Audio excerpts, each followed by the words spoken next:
The following is a production of Frank DeFreitas and the Internet Webzine of Holography.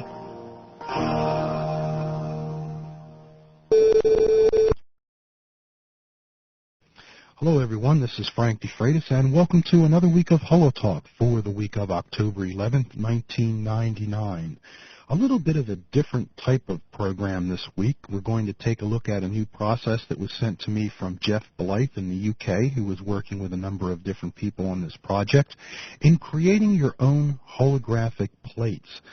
This is a very interesting process. It could turn out to be a wonderful experiment for those already working with holography and seems to have hit a dead end, or maybe looking for something interesting to do that's completely new and a new direction for them.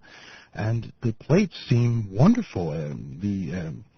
The results compared to traditional commercially available materials, and also the fact that they are panchromatic, which means that they can be exposed with several different wavelengths, such as your red lasers, your helium neon, your laser pointers, your laser diodes, and also into the green if you happen to have an argon laser handy, or even want to begin experimenting with the green laser pointers as well.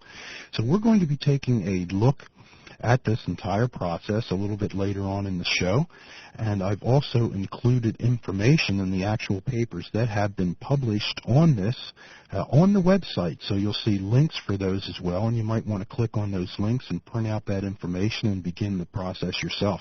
I've had an opportunity to look over the materials. I printed them out, and before I began the show I started to go over them, and it looks like a relatively easy process, and it's something I'm going to look into and perhaps even begin to coat my own holographic plates. Wouldn't that be wonderful to be able to make your own holographic plates inexpensively, especially the larger sizes such as 8x10s or 30x40 centimeter glass plates?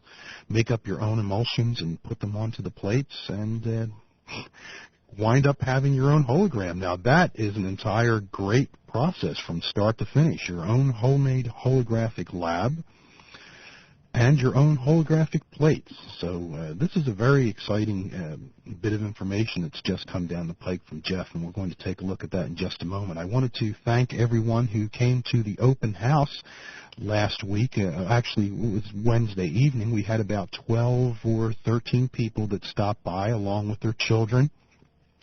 And we had a great time here in the lab. I started explaining a little bit about the new diode lasers, and we passed traditional laser tubes around and learned how traditional gas helium neon lasers worked, and then I passed the little diodes around and the circuits that go along with them, explained how the diodes work and how it's changing the face of holography.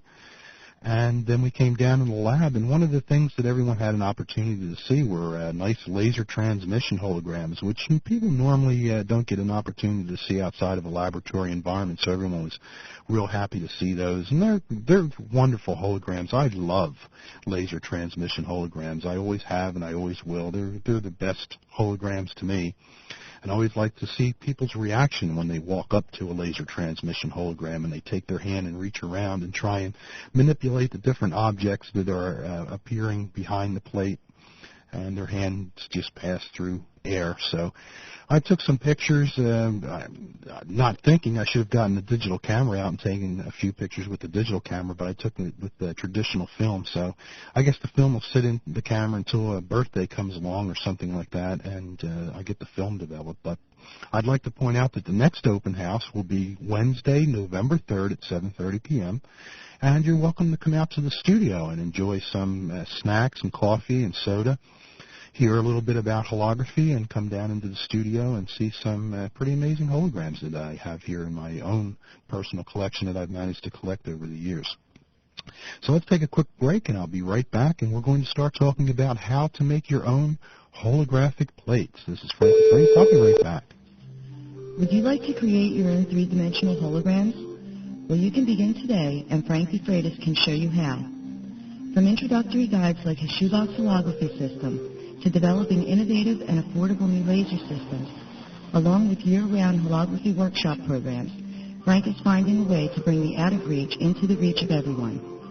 From September through May, you can attend one of his free evening lecture series at the studio in Allentown, Pennsylvania, which is a quick, non-stop drive from the New York, Philadelphia, Baltimore, and Washington, D.C. areas. Offered the first Wednesday of every month, Frank begins the evening at 7:30 with a talk on holography, followed by a tour of the lab and a chance to view holograms in his personal collection. There is no cost to attend a Wednesday evening lecture, but you must call in advance or send an email to make reservations. To reach the studio for more information or to make reservations for the Wednesday evening lecture series, please call toll-free 1-800-458-3525 or send an email from the website. That number again is 1-800-458-3525 to attend a Wednesday evening lecture at the studio. Frank hopes to see you there.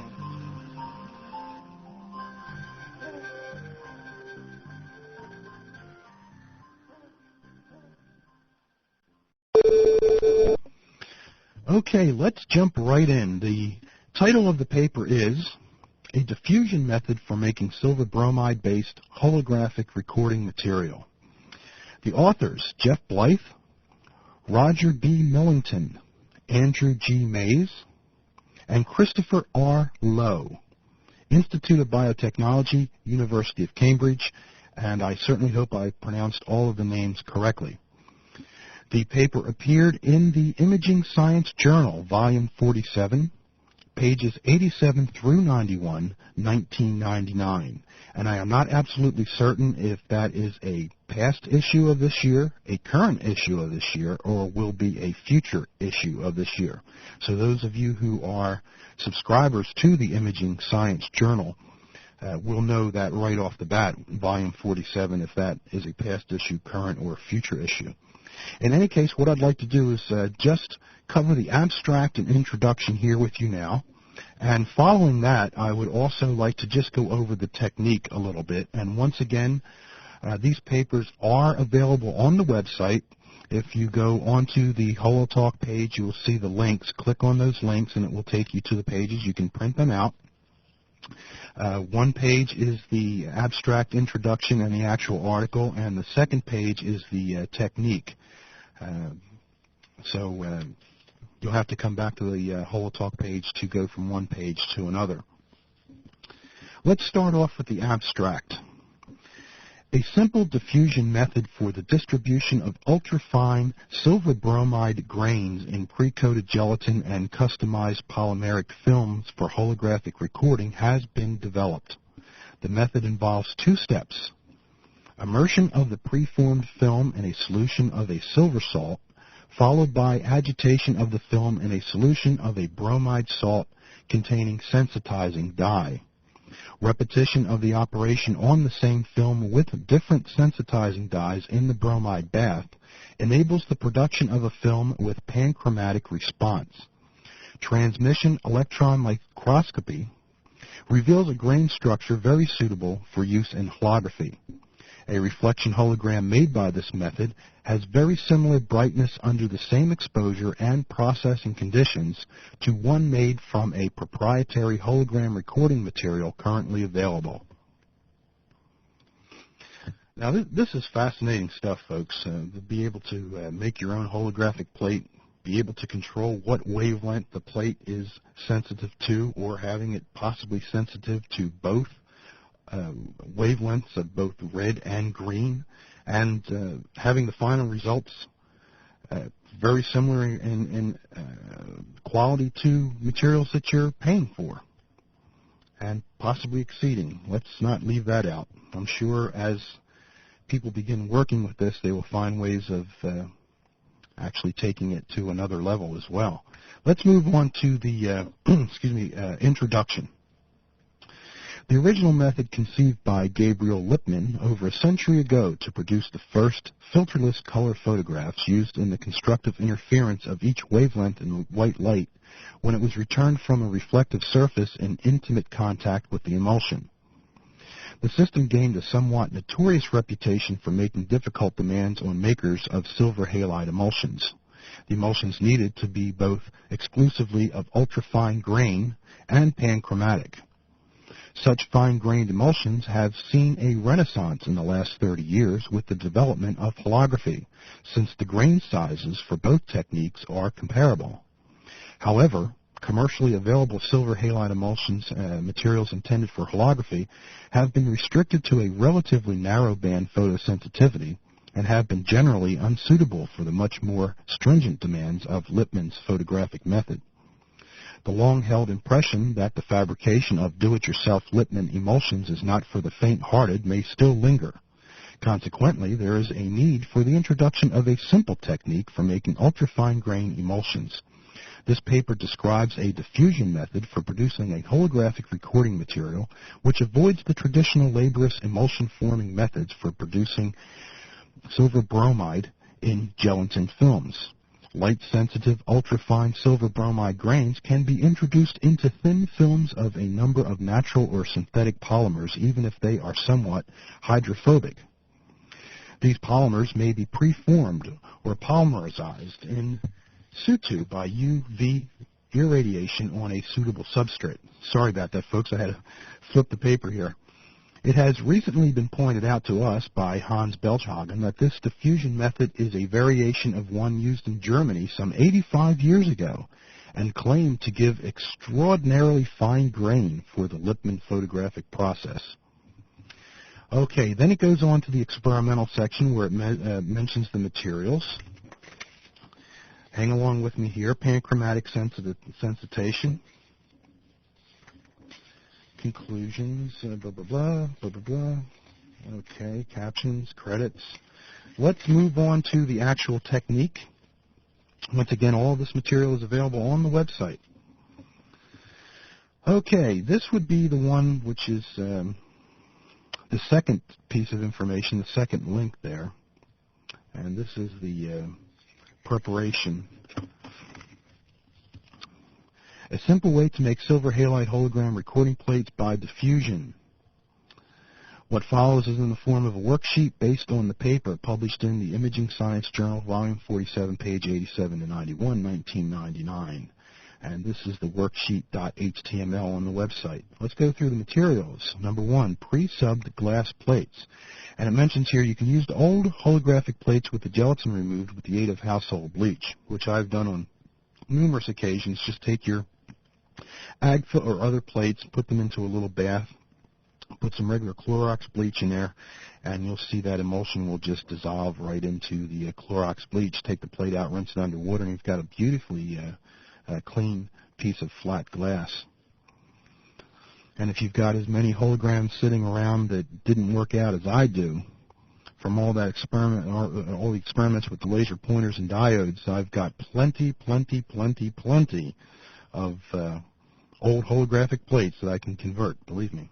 Number two, gelatin of bloom strength. Now, bloom strength is in quotes, and I'm not quite sure what it is. It's a learning process for me as well here. This is brand new. Bloom strength between 250 and 300. And it gives a little bit more information on that there as well on the paper that you'll see on the website. And in parentheses it says you can use culinary gelatin without any sugar or flavorings. Chemicals. Let's go down the list. Ascorbic acid or vitamin C. Silver nitrate. Lithium bromide. Chromium acetate. And you've got your sensitizing dyes here as well. Different dyes for different wavelengths. Sodium hydroxide. And a number 9 here says in parentheses for new glass plates, and it's got a chemical there which I will not even attempt to try and pronounce the name here. So let's move on. You'll see it on the page. I won't even give it an attempt. Concentration of solutions. Quantities will need to be judged by you to suit your requirements. And then it goes on to how you mix all of these things together. That's that whole section there. Preparation of plates. Glass plates usually need a pre-treatment step or the gelatin coating may peel off. You can use old holographic plates by simply giving them a 10-minute soak in neat domestic bleach solution and then rub off the old gelatin layer under tap water.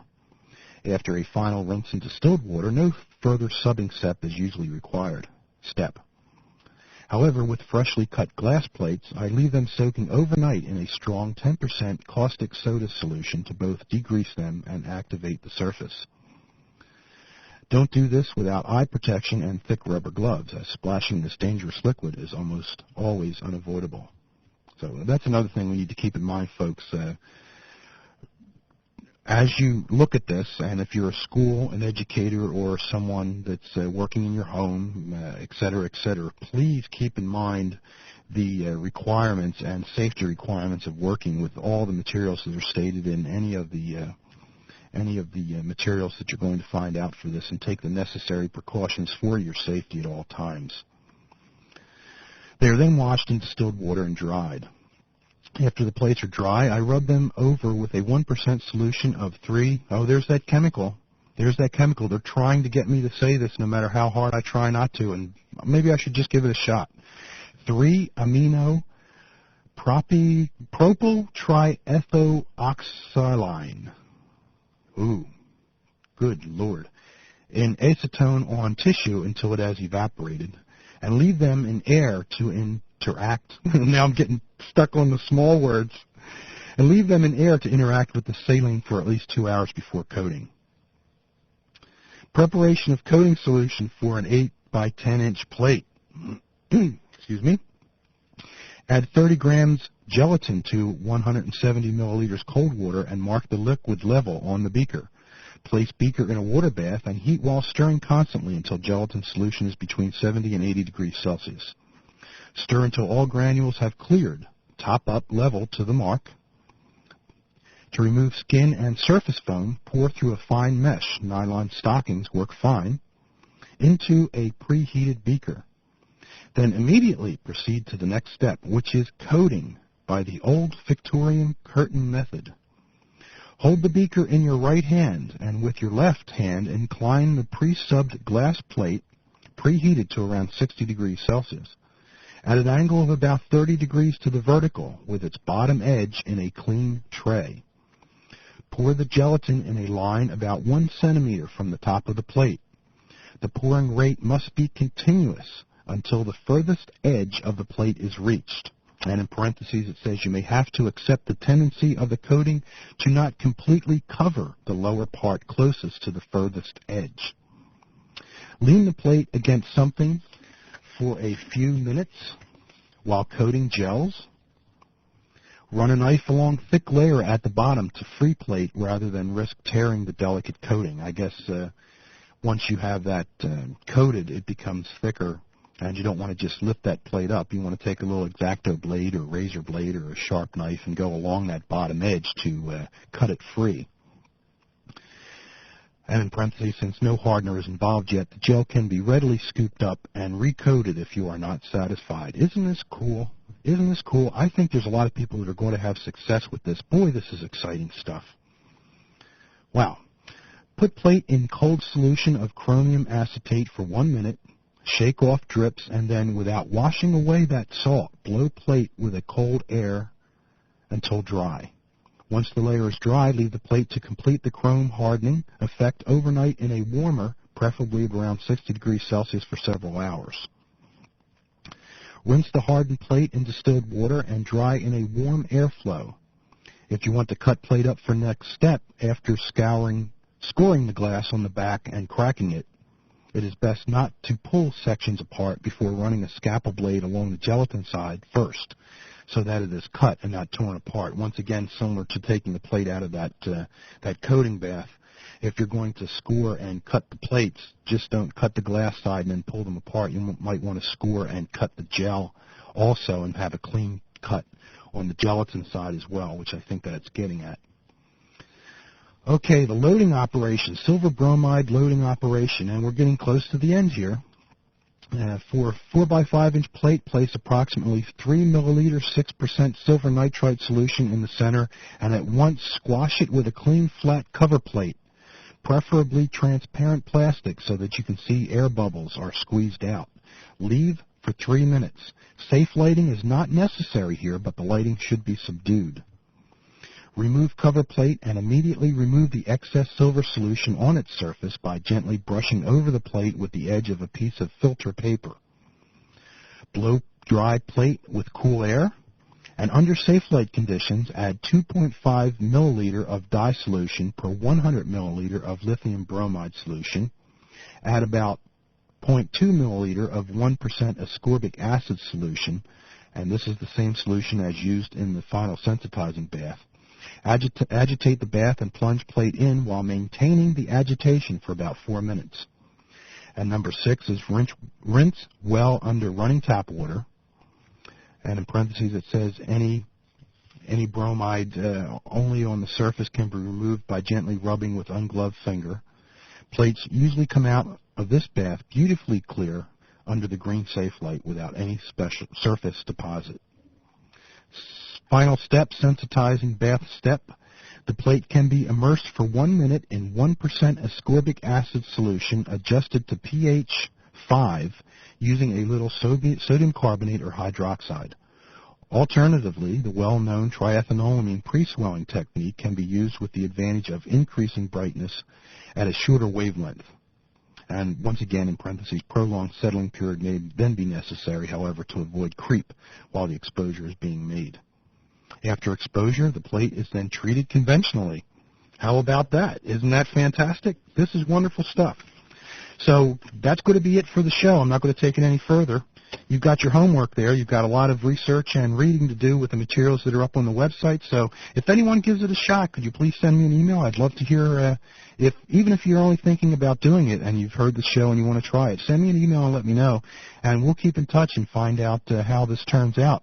But wouldn't this be fantastic if all of us start making our own holographic plates? This is great stuff.